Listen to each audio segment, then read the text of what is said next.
आणि त्यांची स्मरणशक्ती खूप वाढते आणि त्यांना त्यांच्या चंचलतेला पण वाव मिळतो.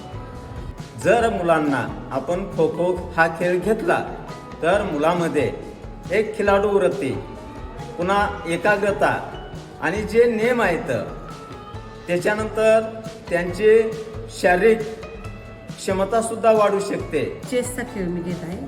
तर या खेळाचं असं महत्त्व आहे की याच्यामध्ये विद्यार्थ्यांची बुद्धिमत्ता ही प्रगल्भ होते, कुशाग्र होते, विद्यार्थ्यांच्या विचारशक्तीला चालना मिळते.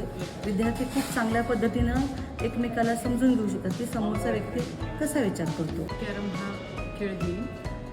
या खेळामुळे मुलांमध्ये स्मरणशक्ती वाढण्यास मदत होईल, त्याप्रमाणे जास्त एकाग्रताही वाढण्यास मदत होईल. मी खो खो निवडला असता आणि खो खो यासाठी निवडला असता की त्याच्यामध्ये जे संबंधित खेळाडू आहेत, विद्यार्थी आहेत, त्यांच्यामध्ये कोऑर्डिनेशन वाढतं, त्यांच्यामध्ये स्पर्धा वाढते आणि विशेष म्हणजे त्याच्यामध्ये इजा होत नाही, कुणाला लोटपाट होत नाही त्या गेममध्ये.